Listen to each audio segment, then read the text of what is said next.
Պարոն Վարդանյան, երկար խոստացված այդ բանակցային փաստաթղթերը Արցախի շուրջ գոյություն ունեցող հրապարակվեցին վերջապես եւ երեկվանից նույն շահարկումները շարունակվում են ընդդիմադիր բևեռից ասում են որ այս փաստաթղթերը գալիս են ապացուցելու որ այո Նիկոլ Փաշինյանը չհամաձայնվելով 2019 թվականի առաջարկներին բերեց այն իրավիճակին որ կա ու այսպես շարունակ նաեւ երկրորդ նախագահի գրասենյակից արձագանքում են թե Քիվեստի հետ կապված բանակցային փաստաթղթերը չկան սա է ավել սա է պակաս ՀՀԿ-ից հայտարարում են թե ինչքան իրենց բառերով ասած հերոսացնում են Սերժ Սարգսյանին ու ներկայացնում, թե ինչքան պետականամետ գործունեություն է ծավալել հղում անելով հայտնի նամակին Վլադիմիր Պուտինին ուղղված։ Հիմա ըստ էության այս փաստաթղթերը ինչի մասին են խոսում, ինչի մասին են վկայում, ինչ հետևություններ են։ Այս փաստաթղթերի կարևորությունը նրանում է որ քաղաքացիները հասկանան, որ ցավոք մենք ունեցել ենք երկու նարատիվ։ Նարատիվ հանրության համար տարբեր ձև կարանք անվանեն, գիտեք, չզիջողականություն, ոչ մի թիզականություն եւ իրական գործընթաց, որը ցավոք չի համադրվում այն գործընթացների հետ, այն նարատիվի հետ, որը ներկայացվել հասարակությանը։ Եվ երևի թե սրանում էր ամենամեծ խնդիրը բողոքը քաղաքացիների, որը դրսևորվեց 2020 թվականին, որովհետեւ երբ որ դու չգիտես ինչ է իրականում տեղի ունենում եւ ինչի շուրջ են գնում բանակցությունները, այլ քեզ ներկայացում է մեկ այլ իրականություն, դու սկսում ես հավատալ այդ իրականությանը։ Քաղաքացիները շատ ավելի լավ կարողանան վերլուծեն փաստաթղթերը եւ գնահատականներ տան, բայց մենք նաեւ շատ ազնիվ պետք է լինենք յուրաքանչյուրիս հետ։ Որպես կանոն մշտապես առաջարկների մեծ մասը մերժվել է Ադրբեջանի կողմից, նույնիսկ նրանք, որոնք ներկայացված են եղել եւ դիտարկվել են որպես առավել արդյունավետ, առավել ընդունելի առաջարկ։ Նույն մեղրի պլանը ճիշտ եմ, չի հասկանում, որ էլի Ադրբեջանի կողմից հերկվել։ Գիտեք, ամեն դեպքում Ադրբեջանը շատ դեպքերում հողում կատարելու իր սեփական սահմանադրության վրա գործընթացային ընթացք չի տվել։ Սա բանակցային գործընթաց է, այստեղ անհրաժեշտ է երկու կողմերի համաձայնությունը։ Իհարկե ուժերի բալանսը, որը փոփոխվեց շատ ավելի վաղ, քան նախագահ Սարգսյանի նամակն էր։ Վկայում են նրա մասին, որ իրավիճակը այլևս այնպեսին չէր, ինչպես 91, 93, 94 թվականներին էր։ Իրականում իմ համեստ ոչ մասնագիտական դիտարկման շրջանակներում պետք է ասեմ հետևյալը, որ երևի թե չեչենական պատերազմի առաջի չեչենական պատերազմի զարգացումից հետո ռուսական դիրքորոշումը փոխվեց եւ այդ փոփոխությունը շարունակեց գնալ եթե տեսնենք քննարկումները 88, 92, 93 թվականների, 94 թվականը, մինչև լավ ընդհանուր մինչև 99 թվականը, ինչեմ ես ամսաթվերը մատնանշում, որ այդ ժամանակ նոր անկախ պետությունների հայտ եկան, մասնավորապես Էրիտրեան 93 թվականին ստացավ անկախություն, խոսքը վերաբերում էր արկա պետության տարածքից միավորի անջատմանը եւ ինքնորոշման իրավունքը կարծես թե շատ ավելի հետաքրքրական էր դիտարկվում մինչև 99 թվականը։ Դրանից հետո գործընթացները սկսեցին փոխվել, բայց ինչևէ, շարժումները շարունակվելու են։ Շարժումները ունեն մեկ պատասխան։ Եթե լավն են այդ տարբերակները եւ ընդունելի են, ինչու չարեցիք։ Արայինք։ Հիմա նաև ասում են այդ 19 թվականի առաջարկներին ինչու պատասխան չկա կամ եթե այդ պատասխանը կա ինչու հրապարակային չի դարձվում եւ ինչու չեք ընդունել այդ առաջարկները որ տեղի ունեցավ այն ինչ տեղի ունեցավ այսինքն նույն այդ 5 շրջանները հանձնելու մասին է խոսք գնում բայց նաև վերադառնալով Սերժ Սարգսյանի հայտնի նամակին այնտեղ էլ է ասվում որ ամեն դեպքում դրա դիմաց մենք կարգավիճակ չենք ստանալու կարգավիճակի հարց չի քննարկվում ըստ էության Ադրբեջան այդ հարցը գոնե ադրբեջանական օրակարգում չկա Ես անդրադարձել եմ նաև չեմ սխալվում ձեր լրատվական միջոցին տրված հարցազրույցում այն հարցին թե ինչպես եւ ինչ եղանակով կարող զարգանալ գործընթացը բայց տեսեք մենք պետք է փաստենք առնվազն հետեւյալ կարևոր խնդիրը որ ես ասացի հենց հարցազրույցի սկզբում, նարատիվների իրար հետ չհամընկնելը չէր կարող բերել որևիցե լուծման, որը կարող ընդունել լիներ կողմերի համար, որտեղ տարբեր նարատիվներ էին։ Եվ երևի թե հայտնի Լիսաբոնյան գագաթնաժողովը Լևոն Տեր-Պետրոսյանի ըստ էության կիրառած վետոն նախագահի հայտարարությունը վկայում է նրա մասին, որ իրավիճակը շատ ավելի բարդ էր, քան մենք պատկերացնում էինք։ Մենք չենք կարող հաշվի չնստել աշխարհաքաղաքական զարգացումների հետ։ Ցավոք աշխարհաքաղաքական զարգացումները վերջին 20 տարիներում փոխվեցին, էապես փոխվեցին, եւ դա չգիտակցել հնարավոր չէր։ Եվս մեկ անգամ պետք է վերադառնամ այն հարցին, թե մեր քաղաքացիները ինչպես են գնահատելու այս գործընթացը։ Իմ կարծիքով, երբ որ բոլոր բանակցային փաստաթղթերը բացին դրած են սեղանի շուրջ, տարբեր մեկնաբանություններ կարող են արվել, տարբեր կարծիքներ կարող են հնչել, առնվազն չեն կարող հերքել այն, որ եղել են տարբերակներ, որոնք խոսել են Մեղրիի փոխանակման մասին, Մեղրիի փոխանակում նշանակում էր Իրանի Իսլամական Հանրապետության հետ սահմանի, որպես այդպիսին վերացում, բայց նույնիսկ այդ պարագայում մենք չենք ունեցել ընդունելի լուծում։ Եվ եթե չկա ընդունելի լուծում, ապա ինչ մասին կարող ենք խոսել։ Կարող ենք հիմա հետին թվով տարբեր մեկնաբանություններ անենք եւ տարբեր առաջարկներ։ 19 թվականին, վերադառնալով ձեր հարցին, 19 թվականին ցավոք մենք ունեինք երկու տարբեր նարատիվներ։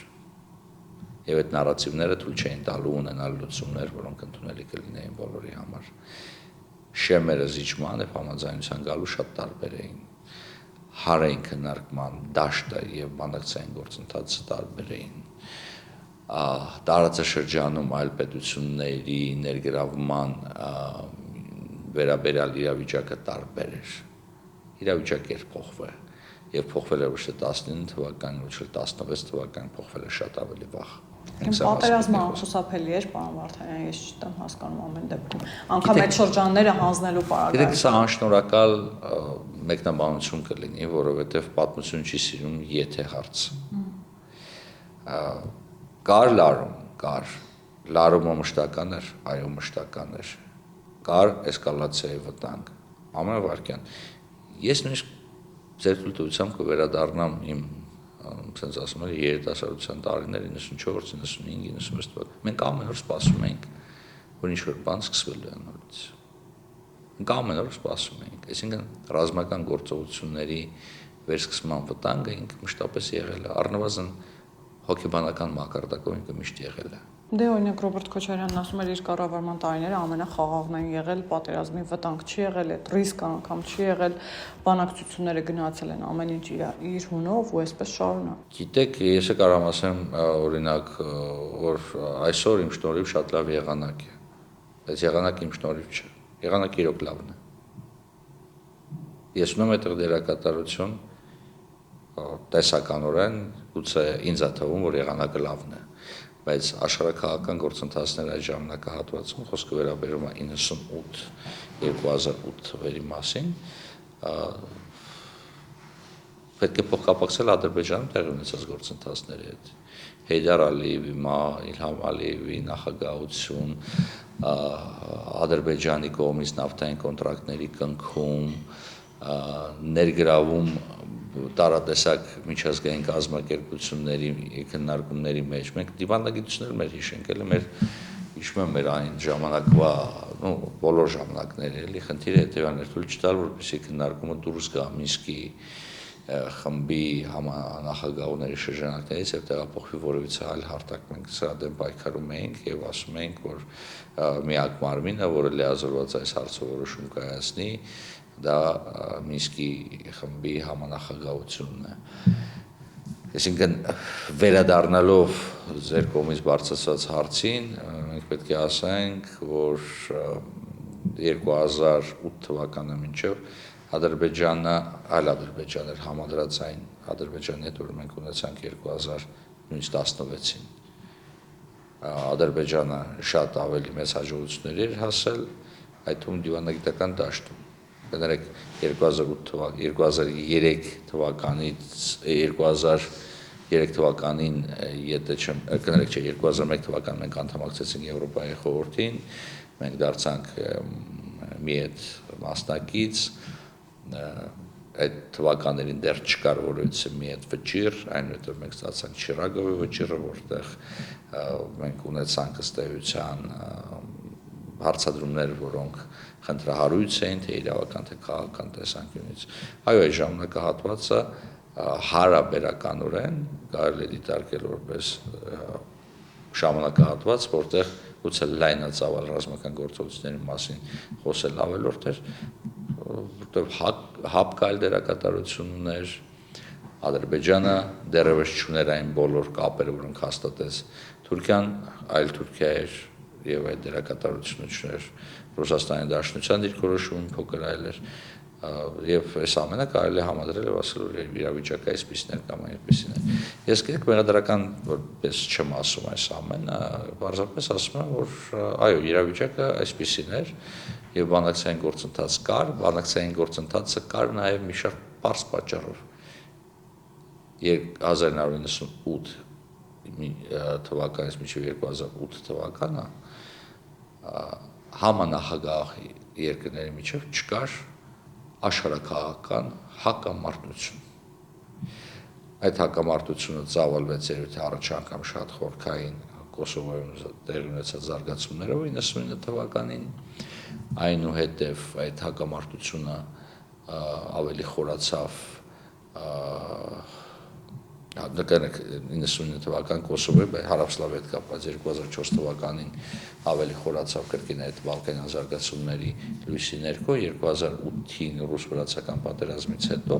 այլևս այդ իրավիճակը չէր իսկ կներեք 2014-ի Ղրիմի զարգացումներից հետո համանախագահողների հանդիպումները նույնիսկ դարձել էին ես չեմ ասում անհնար բայց առնվազն ոչ արդյունավետ մենք սրա մասին պետք է խոսենք Եվ Մեղրի ծրագրի մասին է ամենաշատը քննարկվել, պարոն Վարդանյան, ասում եմ, որ հենց դա էր այն բեկումը, որ մտցրեց բանակցությունների մեջ եւ բանակցությունները վերածեց զուտ տարածքային, այսպես ասած, պահանջի եւ տարածքային վեճի։ Սենց ասեմ, շատ ավելի հստակ ասեմ, որ օրը երբ մենք սկսեցինք քննարկել տարածքներ խաղաղության կամ տարածքներ կարգավիճակի դիմաց հարցը, մենք ըստ էության ժողովուրդների ինքնորոշման իրավունքի շրջանակներում դիտարկվող հակամարտությունը, որտեղ Հայաստանը ըստ էության հանդես էր գալիս որպես կողմ, որը երաշխավորում է Լեռնային Ղարաբաղի բնակչության իրավունքները, այդ ընդհանուր մոտեցումը ավերվեց։ Խնդիրը սկսեց դիտարկվել տարածքային ամբողջականություն ժողովրդների ինքնորոշում պետության շրջանակներում լույսի ներքո։ Իհարկե մենք տարբեր բաներ հիմա կարող ենք ասել, մենք կարող ենք անդրադառնալ խորհրդային միության օրենսդրությանը,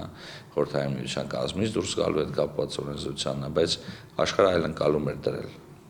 նոր անկախ պետությունների ձևավորման հարցում։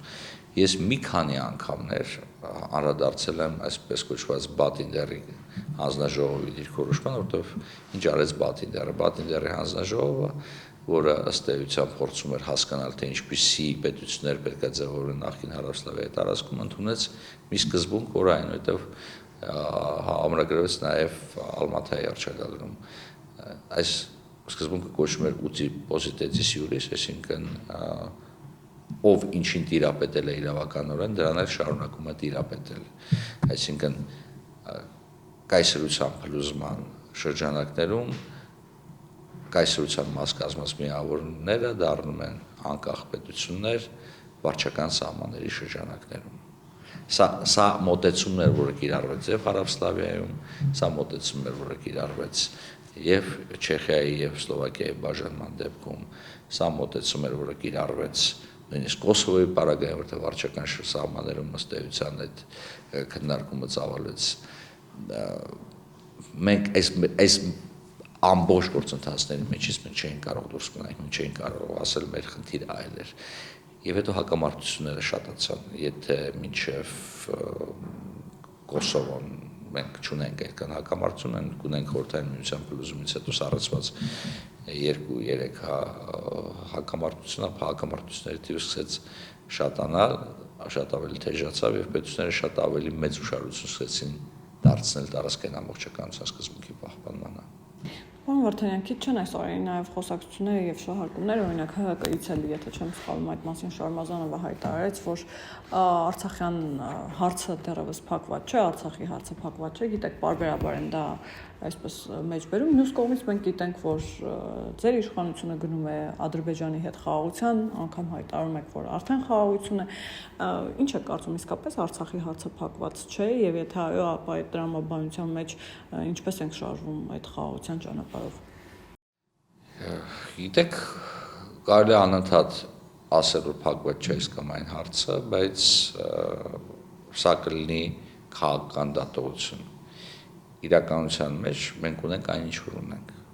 եւ հաշվի չնստել այս իրականության հետ նշանակում է ավելի մեծ արգացախնդրությունների մեջ ընկնել։ Աշխարհը փոխվել է, աշխարհը շարունակում է փոխվել եւ մենք պետք է կարողանանք այս փոփոխող աշխարհում ունենանք առնվազն իրավիճակ, երբ մենք մեր հարևանների հետ ունենք կարգավորված հարաբերություններ։ Չկարգավորված հարաբերությունները միշտ արկածախնդրության հիմք է։ Եվ միշտ այդ արկածախնդրությունից օգտվելու են այն սուբյեկտները, որոնք փորձելու են անել ամեն ինչ, որպեսզի դու մշտապես կախված լինես։ Իսկ լավագույն տարբերակը իհարկե կլինի, եթե եւ Հայաստանն եւ Ադրբեջանը մշտապես կախված լինի ինչ որ մեկից։ Ես կարծեմ դերքին ձեր հարցազրույցում եմ ասել սիամական երկորակների մասին, երբ որ դու կարողանում ես երկուսին էլ սիամական երկորակներ հետ բայես, որ ոչ ոք չի կարողանում քեզանից փոխվի, չի կարողանում կառուցի իր անկախ արտաքին եւ ներքին քաղաքականությունը, ըստ էության վերահսկում ես ամբողջ գործընթացը։ Սա մեսիջը, որը պետք է ուղղենք մեր բոլոր հարևան երկրներին, որ եթե մենք ուզում ենք ունենալ իրական խաղաղություն, այդ իրական խաղաղությունը պետք է լինի հետեւյալ եղանակով։ Իրական խաղաղություն նշանակում է իրական հարաբերությունների կարգավորում բոլոր հարևանների հետ։ Այսինքն այդ մոտեցումը ես ճիշտ հասկացա, երրորդ երկրների այս դեպքում թեկուզ Ռուսաստանի այդպեսին է եղել, որ այդ սիամական երկվորյակների նման պահի։ Ես մեծ բացահայտում չեմ անի։ Ցանկացած կայսրություն փորձում է անել հետևյալը, փորձում է հնարավորինս այնպես սերտ աճացնել տարբեր հատվածներ կայսրության, որպեսզի ինքնուրույնաբար որևիցե հատված այդ կայսրության չկարողանա գոյատևի։ Սա տրամաբանական է գուցե կայսրության տեսանկյունից, ես քաղաքագետ չեմ, բայց խորհրդային միությունը օրինակ այդ տեսանկյունից բազմաթիվ կարող ենք անվանել փոքրիկ ռումբեր թողել կամ կարող ասենք, որ հնարավորություններ ստեղծել շակերտավոր, որպեսզի հարատևությունը խորհրդային միության պահպանվի, որովհետև այն աստիճան խառն են գծված սահմանները, անցկացված կոմունիկացիաները, որ սիամական երկորակների թիվը էապես աճել էր։ Ֆերգանայի հովիտը դրա դասական օրինակն է։ Եվ պատահական չի, որ առաջի խնդիրները հենց 88-90-ական թվականներին հենց Ֆերգանայի հովտում առաջացան, կենտրոնական Ասիայի մասին է խոսքը։ Անդրկովկասը կամ Հարավային Կովկասը դրա վառ օրինակն էր։ Դրա վառ օրինակն են շարունակում մնալ նաև այլ հատվածներ, որտեղ այն աստիճան է փոխկապակցված ամեն ինչ, որ դու չես կարողանում ըստ էության հասկանաս, որտեղ է քո օրգանիզմը ավարտում եւ որտեղ է սկսվում մեկ այլ սուբյեկտի օրգանիզմը։ Եվ եթե ուշադրություն դարձնենք, որոշակի առանձնահատկություններ ամբողջ գործընթացում ունեցան Բալթյան երկրները, որտեղ Բալթյան երկրները որպես առանձին սուբյեկտներ որոշակի փոփոխություններով իհարկե որտեղ սահմանային փոփոխություններ այդ անդերստեղ ունեցան հատկապես Լիտվայում, որովհետև Լիտվան ստացավ նաև Վիլնյուսը, գիտեք մինչև 30 թվականը մայրաքաղաքը կանոնացում էր, որոշակի ավտոնոմ կարգավիճակ նաև այս անջատվելու հեշտության տեսանկյունից իրանք ստացան։ Մնացած բոլոր պարագաներում անջատումը շատ ցավոտ պետք է լիներ եւ այդ ցավը պետք է զգար յուրաքանչյուր սուբյեկտ եւ հետեւաբար ցանկությունների մոտ չպիտի առաջանար անջատվելու խորհրդային միությունից։ Սա այն տրամաբանությունը, որ ներդրված է եղել, եւ սա այն տրամաբանությունը, որը կիրառվեց մինչև խորհրդային միության փլուզումը ըստ էության։ Պարոն Վարդանյան, քիչ են կարծիքները, տեսակետները, թեկուզ հանրության մոտ այդ ցանկության մակարդակում ասեմ, որ այս նախ փաստաթղթերը կհրապարակվեն բանակցային եւ հետո դրան կհետեւի որոշակի, այսպես իրավական գործընթացներ։ Այս փաստաթղթերում կան այդպիսի, այսպես ասեմ, կնճռոտ հարցեր, կնճռոտ կետեր, որոնք իրավական տեսանկյունից էլ զգայուն են եւ կարող են նաեւ այս պատասխանատուներին հրավիրել նաեւ իրավական դաշտ, այսինքն նույն երկրորդ նախագահի, երրորդ նախագահի մասով կարող են նաեւ որոշակի իրավական process-ներ լինել, թե սա բանակցային process է, որը լավ ու վատ փուլերով, բայց ընթացել է։ Գիտեք, սա նման է շատ օրինակ շենքին կառուցված եւ դրա նախագծերին։ Հիմա եթե մենք օրինակ վերցնենք մեր օպերայի եւ բալետի շենքը, ապա նախագիծը չի համապատասխանում, վերջնական համապատասխանում, բայց նախնական պրոյեկտների մի մասը չի համապատասխանում։ Կանչել պատասխանատվության դրա համար ես մի փոքր դժվարանում եմ ասել վաղեմության ժամկետների տեսանկյունից եւ այլի տեսանկյունից եւ ի վերջո այդ գործընթացները եղել են Մինսկի խմբի համանախագահության լույսի ներքո։ Մենք պետք է պարզապես խիզախություն գտնենք մեր մեջ, արձանագրենք հետեւյալը, որ բանակցային գործընթացը ինչ-որ փուլից մեր կամքից անկախ, ոստը չի կարելի բանալ, մեր կամքից անկախ չի գնացել այնպես, ինչպես պետք է գնար։ Իրավական հետևանքներ կարա ունենան միայն երբ թե մենք ունենանք դրվագներ, որոնք քրեական օրենսդրությամբ նախատեսված հանցագործությունների մասն են վկայում։ Պարոն Վարդանյան, այս թեմայից մի փոքր շեղվում, բայց օրակարգային նաև գիտեք շատ ակտուալ հարցերից է կաթողիկոսի հետ կապված այդ պահանջը եւ վերջին շրջանում այդ խոսակցությունները նաև շատ են, որ իշխանության եւ բարձր հոգեվորական դասի լարումը եւ կամ հարաբերությունների սրումը առաջացել է այն բանի պատճառով, որ նրանք բարձրաձայն սկսել են խոսել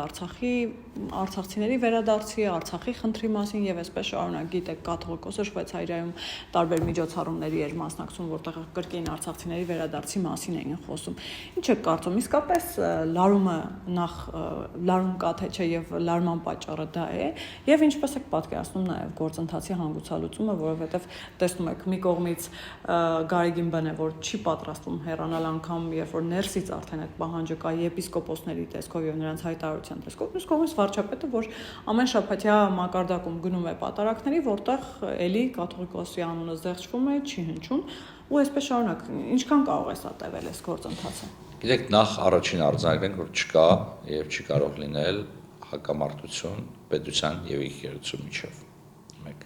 չի կարող լինել հակամարտություն հոգեվոր դաշտում, որովհետեւ երբ որ եւ վարչապետը եւ իշխող մեծամասնությունը իբրև հավատավոր քրիստոնյաներ ամեն Կիրակի մասնակցում են պատարակներին, դա վկայում է նրա մասին, որ եկեղեցու նկատմամբ հալածանք չկա։ Ինչ վերաբերում է կոնկրետ սուբյեկտներին, որոնց հետ կապված այդ թվում հայ առաքելական եկեղեցու կանոնակարգերով նախատեսված կարգերի խախտման հետ կապված հարցադրումներ են հնչել, այդ հարցադրումները պետք է պատասխաններ ստանան։ Մենք չենք լսում այդ պատասխանները։ Մենք չենք լսում պատասխաններ կապված մեղադրանքների հետ։ Մեղադրանքներին ի պատասխան հնչում են հակադարձ մեղադրանքներ եւ այսպիսի ստանդարտ ձևակերպում, որ սա եկեղեցու հարցն է, դուք չպետք է միջամտեք եկեղեցու գործերին։ Մենք չենք միջամտում եկեղեցական ծեսերին, մենք չենք միջամտում եկեղեցական գործընթացներին։ Մենք պարզապես հարցադրումներ կան, որոնք շատ մարդկային են։ Եվ ի վերջո հայ առաքելական եկեղեցին ունի սահմանադրական կարգավիճակ։ Հայաստանի Հանրապետության օրենսդիր ազգային ժողովի առջև ուղերձով հանդես գալու իրավունք ունի ամենայն հայոց կաթողիկոս եւ հանրապետության նախագահը։ Հայաստանի Հանրապետության նախագահը երթմակալության արարողության ժամանակ ձեռքը դնում է եւ վեհամորավետարանի եւ սահմանադրության վրա։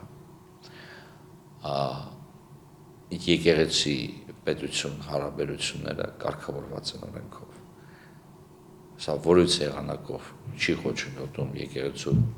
կողմից իրականացվող հասարակական գործունեությունը,